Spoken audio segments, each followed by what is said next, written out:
Perkenalkan, nama saya Ervandri Syahan dengan NIDN 0114018202. Saat ini saya sebagai dosen tetap di STMIK Pelita Nusantara. Sebagai unjuk kerja Tridharma Perguruan Tinggi bidang pengajaran, mata kuliah yang saya ampu adalah dasar-dasar pemrograman. Deskripsi daripada mata kuliah dasar-dasar pemrograman ini adalah mata kuliah ini memberikan pengalaman belajar kepada mahasiswa tentang bagaimana menganalisis dan merepresentasikan persoalan ke dalam bahasa pemrograman prosedural atau Pascal berdasar prinsip modularitas, meliputi merepresentasikan masalah dengan algoritma dan flowchart, struktur program, statement sederhana, kondisional, pengulangan atau loop, prinsip modularitas dengan prosedur dan function, serta pemanfaatan array dan record untuk menyelesaikan kasus. Pelaksanaan kuliah dilaksanakan dalam bentuk ceramah, diskusi, penugasan di laboratorium, penulisan makalah proyek, dan presentasi. Capaian pembelajaran program studi dari mata kuliah dasar-dasar pemrograman ini, di mana mahasiswa mampu menerapkan prinsip dasar pemrograman prosedural, menganalisis permasalahan, dan menyelesaikan persoalan tersebut sesuai prinsip pemrograman dengan menggunakan bahasa pemrograman terstruktur atau Pascal, dan dapat merepresentasikan hasilnya di kelas, serta mahasiswa dapat bekerja sama menyelesaikan permasalahan yang lebih kompleks dalam kelompok secara tepat waktu. Sebagai capaian pembelajaran mata kuliah atau kemampuan yang diharapkan adalah yang pertama, mahasiswa mampu menginstalasi dan mengoperasikan software Dev Pascal. Yang kedua, mahasiswa mampu menjelaskan dan menggunakan komponen pembangun algoritma dan flowchart. Yang ketiga, mahasiswa mampu menjelaskan dan memanfaatkan struktur program, mengendalikan tipe data, operator aritmatika, dan statement input-output. Yang keempat, mahasiswa mampu memanfaatkan statement kondisional. Yang kelima, mahasiswa mampu memanfaatkan statement perulangan atau looping. Yang keenam, mahasiswa mampu mengakses prosedur dan function. Yang ketujuh, mahasiswa mampu mengakses larik atau array. Yang kedelapan, mahasiswa mampu mengakses record dan recorded array. Materi perkuliahan yang dilaksanakan dalam satu semester untuk mata kuliah dasar-dasar pemrograman ini dibagi ke dalam 16 pertemuan, di mana 2 pertemuan yaitu pertemuan 6, pertemuan ke-8, dan pertemuan ke-16 itu adalah TS dan UAS. Pertemuan yang pertama adalah pengantar perkuliahan, pertemuan yang kedua software Pascal, pertemuan yang ketiga algoritma dan flowchart, pertemuan yang keempat tipe data, operator, dan statement input-output, pertemuan yang kelima ini adalah statement perulangan atau looping, pertemuan 6 dan 7 statement kondisional, pertemuan ke-9 dan 10 prosedur dan function, pertemuan ke-11 dan 12 array, pertemuan 13 dan 14 record dan record array, di mana pertemuan yang ke-15 adalah tentang studi kasus sebagai rangkuman dari materi pertama hingga materi yang ke-14. Referensi yang digunakan dalam mata kuliah dasar-dasar pemrograman ini, yang pertama sebagai referensi utama adalah Algoritma dan Pemrograman terbitan Informatika Bandung oleh Bapak Rinaldi Munir. Yang kedua, Algoritma dan Teknik Pemrograman terbitan Andi Yogyakarta oleh Budi Sutejo dan Mikael. Sebagai referensi pendukung adalah buku dari Pemrograman Pascal oleh Andi Yogyakarta yang ditulis oleh Bapak Abdul Qadir. Dan yang berikutnya adalah yang kedua, modul mata kuliah dasar-dasar pemrograman terbitan STMIK Pelita Nusantara. Media pembelajaran yang digunakan dalam mata kuliah dasar-dasar pemrograman ini yang pertama sebagai software adalah software Dev Pascal, yang kedua SoloLearn untuk aplikasi berbasis mobile, kemudian yang ketiga Google Classroom, yang keempat video YouTube. Hardware adalah PC atau laptop atau smartphone dan juga Infocus. Dan tempat pelaksanaan untuk mengimplementasikan atau melaksanakan mata perkuliahan dasar-dasar pemrograman ini adalah di laboratorium pemrograman. Peraturan dalam perkuliahan yang pertama, toleransi keterlambatan memasuki ruang kuliah maksimal 10 menit. Yang kedua, jika melebihi waktu keterlambatan, mahasiswa tidak diperkenankan untuk masuk ruang kuliah.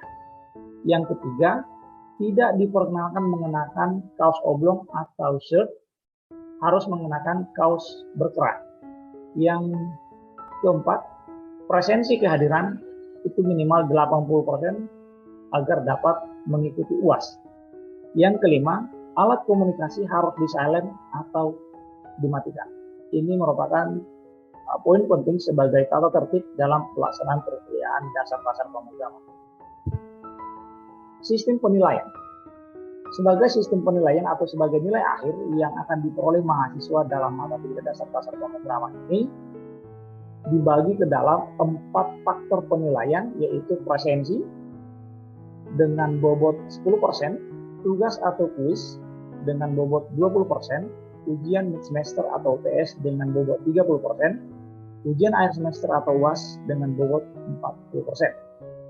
Di mana sebagai rubrik nilai di dalam mata kuliah dasar-dasar pemrograman ini adalah dengan skor 80 jika mengerjakan seluruh soal dan ketepatan jawaban itu lebih besar atau sama dengan 80% dari jumlah soal yang diberikan. Skor 70 jika mengerjakan seluruh soal dan ketepatan jawaban lebih besar sama dengan 60%. Skor 60 jika mengerjakan seluruh soal dan ketepatan jawaban lebih besar sama dengan 50%, dan skor 50 akan diberikan jika mengerjakan seluruh soal dan ketepatan jawaban kurang dari 49%, dan skor 0 akan diberikan jika tidak mengerjakan soal. Sebagai nilai akhir dari masing-masing bobot yang diperoleh atau nilai yang diperoleh akan dikonversi menjadi sebuah grade nilai. Jika nilai akhirnya lebih besar sama dengan 80, maka akan mendapat grade A dengan hasil sangat baik. Lebih besar sama dengan 70, grade B dengan hasil baik. Lebih besar sama dengan 60, grade C dengan hasil cukup. Lebih besar sama dengan 50 dengan grade B kurang, dan jika kurang dari 50 maka grade E atau bisa dikatakan hasilnya gagal. Teknik pengajaran di dalam mata kuliah dasar-dasar pemrograman ini adalah dengan DIE atau Delivery, Interaction, dan Assessment, di mana pelaksanaan atau teknik yang diberikan dengan delivery adalah yang pertama membuka perkuliahan, yang kedua menjelaskan capaian materi pembelajaran, yang ketiga menyampaikan materi pembelajaran, yang keempat membuat kesimpulan atas materi pembelajaran yang sudah dilaksanakan, dan yang kelima menutup perkuliahan. Sebagai interaksi, yang pertama adalah memberikan salam pembuka, yang kedua berdoa sebelum memulai perkuliahan, yang ketiga ice breaking atau memberikan motivasi kepada mahasiswa, yang keempat presensi kehadiran, yang kelima memberikan kesempatan kepada mahasiswa untuk bertanya atau bertanya langsung kepada mahasiswa, yang keenam sesi diskusi atau tanya jawab, dan yang ketujuh salam penutup.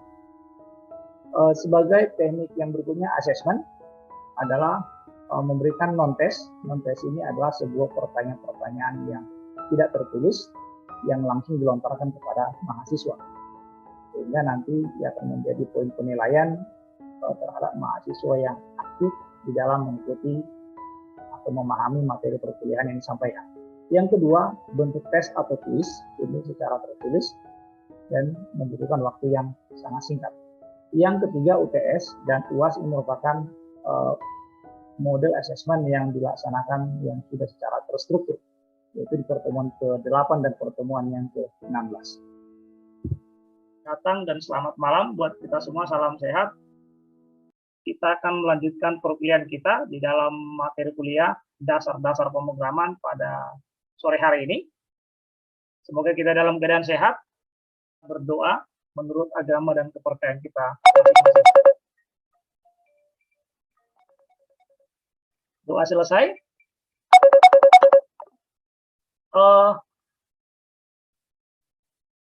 walaupun perkuliahan ini kita laksanakan secara daring, tetapi Anda sebagai mahasiswa teknik informatika, kita juga mengharapkan atau menginginkan Anda memberikan desire atau hasrat untuk tetap menggali informasi yang jauh lebih baik, yang lebih banyak di dalam perkuliahan di bidang komputer ini, terutama di bidang teknik informatika, karena segala bidang saat ini itu membutuhkan orang-orang yang benar-benar punya kompetensi, punya kualifikasi di dalam bidangnya, ya, yang akan dibutuhkan kelak. Bukan hanya orang yang hanya lulus di bergelar komputer, tetapi orang-orang yang memiliki kompetensi.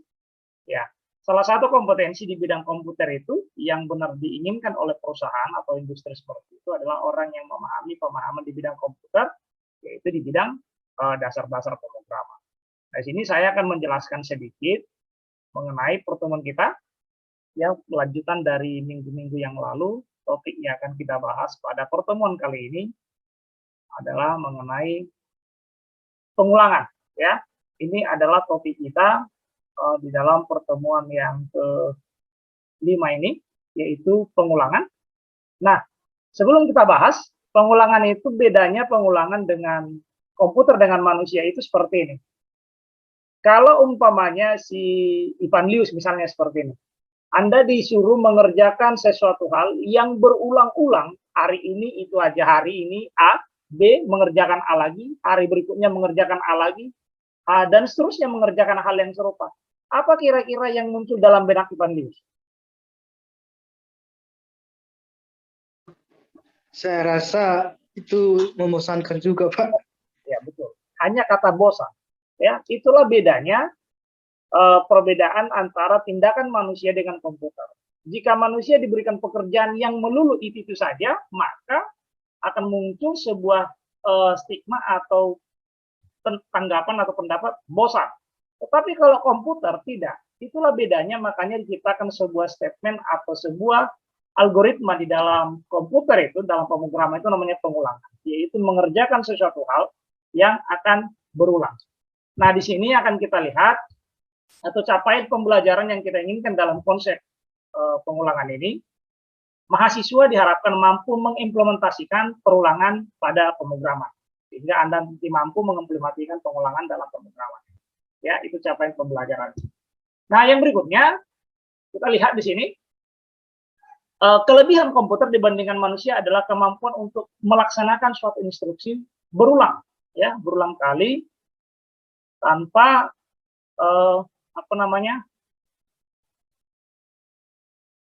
tanpa mengalami yang namanya kebosanan, ya, tanpa mengalami kebosanan di dalam algoritma itu. Pengulangan atau calling atau repetition itu dapat dilakukan dengan sejumlah langkah, ya, dengan sejumlah langkah.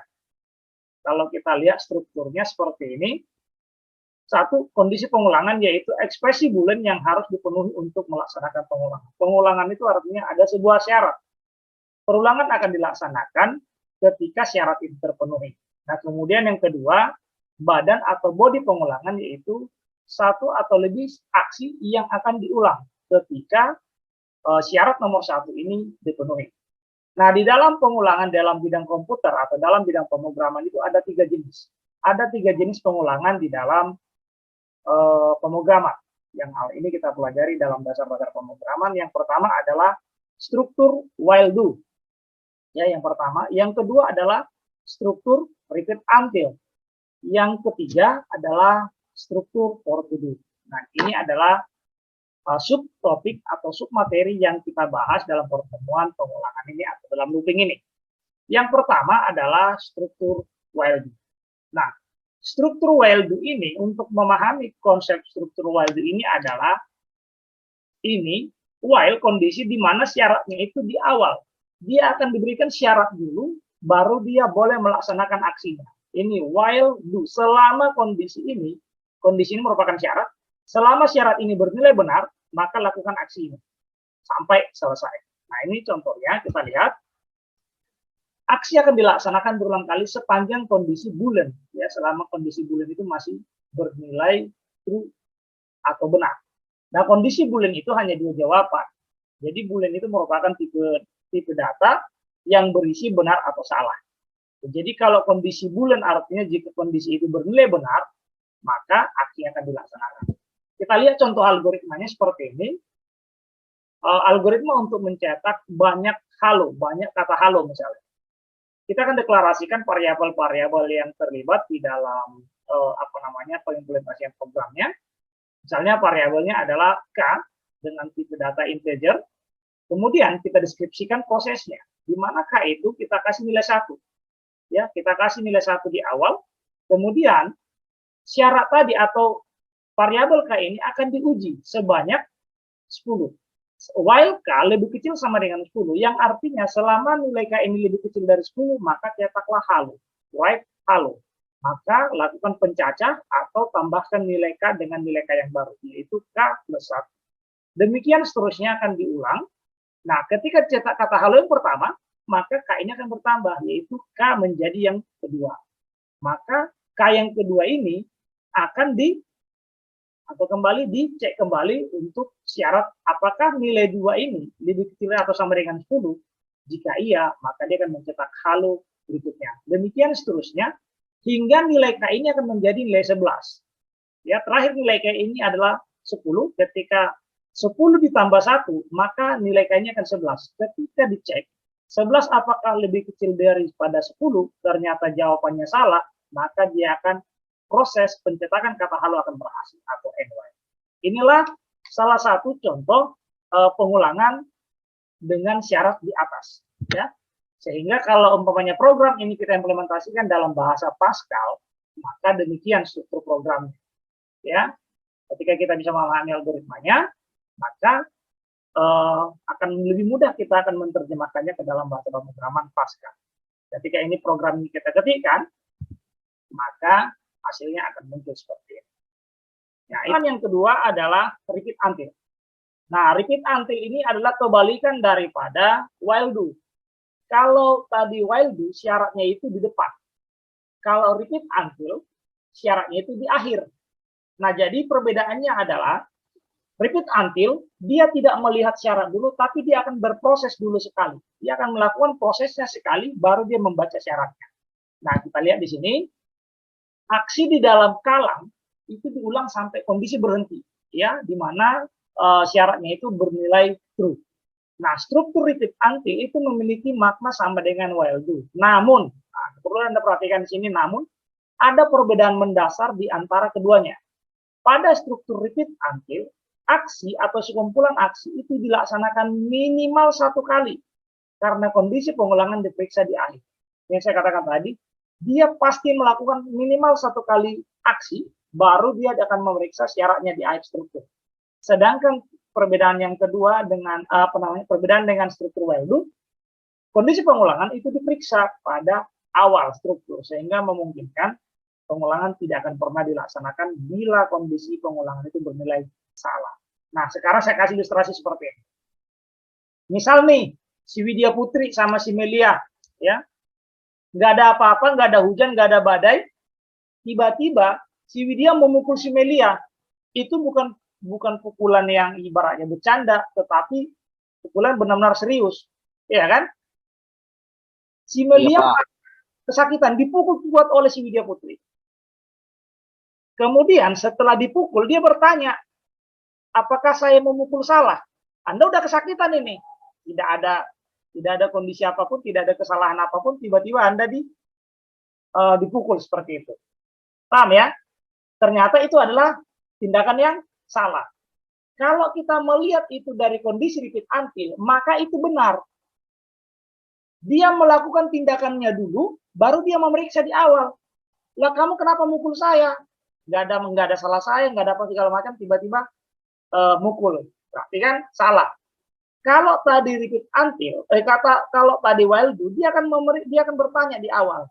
Kalau saya memukul kamu, apakah salah? Salah, ya kan? Maka dia tidak akan memukul. Tetapi kalau repeat until, dia mukul dulu sekali minimal, baru dia bertanya. Itulah perbedaannya. Jadi kalau while do tadi syaratnya di awal, repeat until syaratnya di akhir. Nah, kita lihat di sini, apakah output yang dia berikan while do dengan repeat until ini sama? Ya sama. Hanya syarat proses untuk mencapai pengulangan itu yang berbeda. Nah, kita lihat di sini. Dia dengan contoh yang sama ya, dengan while do ya, dia akan melakukan pencetakan kata halo misalnya seperti ini. Algoritma yang kita gunakan sama seperti algoritma while do. Deklarasi K dengan tipe data integer, kemudian kita kasih variabel K, kita kasih nilai 1 seperti itu. Kemudian kita lakukan proses pengulangan yaitu repeat. Repeat write halo. K nilai K ditambah dengan K saat ini tambah dengan 1. Anda perhatikan di sini, syaratnya ini di bawah. Ya, syaratnya di bawah yaitu until K lebih besar sama dengan 10. Ini syaratnya yang di bawah ini. Pengulangan di sini, maka dia akan mencetak kata halo 1 kali dulu, baru K ini ditambah dengan K yang kedua. Ya kan? Jadi K ini akan berubah menjadi K yang kedua. Kemudian dicek, until K lebih besar sama dengan 10. Apakah K lebih besar sama dengan 10? Ternyata tidak. Ya kan? Yang artinya di sini, dia sudah melakukan pencetakan kata halo 1 kali, tetapi syaratnya di akhir menjadi salah. Ini dia, halo. Ya, dia akan melakukan pengecekan syarat itu di akhir daripada itu berbeda dengan halo. Bisa ya? Nah, sampai di sini bisa dipahami ya perbedaan antara proses while do dengan repeat until dalam proses pengulangan. Nah, kalau kita lihat di sini, kapan kita menggunakan while do atau repeat until itu adalah tergantung case atau permasalahan yang akan kita selesaikan. Misalnya di sini, ada sebuah kasus, kasusnya adalah dengan proses penjumlahan sebuah bilangan. Ya, contohnya kita lihat perbandingan, misalkan kita ingin menulis algoritma yang menghitung jumlah sekumpulan bilangan bulat positif yang dibaca dari papan kunci. Namun, banyak bilangan tidak diketahui sebelumnya. Kita akan terus membaca dan menjumlahkan bilangan-bilangan itu sampai bilangan minus 99 dibaca dari papan kunci. Yang artinya, bilangan minus 99 akan diinterpretasikan sebagai kriteria berhenti pengulangan dan tidak akan dimasukkan dalam penjumlahan. Artinya, angka minus 99 itu tidak dibaca, alias itu merupakan sebuah tanda bahwa proses berhenti. Ini dia angka-angkanya, misalnya angka dibaca adalah 10, 4, 5, 8, minus 99. Maka jumlahnya adalah yang benar 10 tambah 4 tambah 5 tambah 8. Ini yang benar jawabannya. Ya kan? Kemudian yang kedua, dibaca berturut-turut lagi 9, 7, 20, minus 99. Maka yang benar adalah 9 tambah 7 tambah 20 sama dengan 36. Minus 99 ini dibaca sebagai 0 atau tanda berhenti. Nah, ketika diimplementasikan dengan while do atau repeat until, maka hasilnya akan seperti ini. Ketika menggunakan repeat until, ya kita buat sebuah deklarasi algoritmanya, sebuah bilangan dan jumlah dengan tipe data integer, maka nilai jumlah ini di awal 0, kemudian kita repeat, kita akan melakukan proses pengulangan, kemudian membaca bilangan, kemudian nilai bilangan atau nilai jumlah saat ini dengan jumlah saat ini tambah dengan bilangan. Kemudian until bil sama dengan minus 99. Bacalah semua bilangan ini dan lakukan penjumlahan sampai bilangan yang dimasukkan, ini read bil, adalah minus 99. Paham ya maksudnya? Jika sudah, maka cetaklah nilai jumlahnya. Kemudian kita menggunakan while do, pengulangan while do. Konsep yang sama, ya atau algoritma yang sama, tetapi proses atau while do yang digunakan itu berbeda, yaitu kita menggunakan while do, hasil yang diperoleh menjadi seperti ini. Masukkan bilangan seperti ini, dan seterusnya, kemudian salah satu bilangan yang dimasukkan adalah minus 99, maka jumlah keseluruhannya adalah 130. Benar apa tidak? Benar, mari kita lakukan penjumlahan, 45 tambah 23 itu ada 68, 68 tambah 12 itu adalah 80, 80 tambah 50 itu ada 130. Minus 99 tidak dihitung karena minus 99 dianggap 0. Nah, jadi kalau kita lihat bahwa konsep algoritma atau pengulangan while do itu tepat untuk kasus ini. Jadi artinya tidak selamanya pengulangan itu akan memberikan output yang benar. Paham ya? Jadi kapan kita menggunakannya? Jadi tergantung pada masalah yang akan diprogram. Dan pengulangan yang ketiga adalah for to do. Ini adalah pengulangan naik, yaitu perulangan tanpa syarat. Ya, perulangan menaik Kemudian dan juga dengan cara ascending ataupun descending. Ini adalah perulangan yang sangat simpel yang tidak memerlukan syarat. Ketika ingin melakukan pencetakan misalnya 1 sampai 5, dia akan melakukan pencetakan 1 sampai 5. Dia tidak memerlukan syarat apapun. Oke. Ini salah satu contohnya bisa nanti diimplementasikan di dalam bahasa pemrograman Pascal. Oke, mungkin ini saya percepat aja. Sampai di sini ada yang mau ditanyakan atau ada yang kurang jelas dari penjelasan Bapak tadi tentang 3 model pengulangan dalam pemrograman, yaitu while do, repeat until, dan for to do. Ayo, bagi yang ada atau ada yang kurang jelas yang ingin disampaikan, boleh Anda sampaikan, karena mungkin mana tahu saya terlalu cepat menyampaikannya sehingga Anda, Bapak ini ngomong apa toh, gitu seperti itu. Ada? Tidak, Pak. Kalau tidak ada, untuk untuk meningkatkan kemampuan Anda dalam mengasah sebuah kasus seperti itu, apalagi dalam bidang komputer, ini saya kasih sebuah case ya, yang bisa nanti Anda implementasikan, Anda pelajari dengan materi-materi yang kita sampaikan tadi, yang sudah saya sampaikan tadi, untuk bisa meningkatkan pemahaman Anda di dalam materi kita dalam pengulangan ini. Karena pengulangan ini merupakan salah satu bidang dalam dasar-dasar pemrograman ketika nanti Anda akan merancang sebuah program yang berbasis database. Ini sangat-sangat diperlukan sekali. Oke? Oke, mungkin kalau tidak ada pertanyaan lagi, sampai di sini materi perkuliahan kita. Terima kasih atas kehadirannya.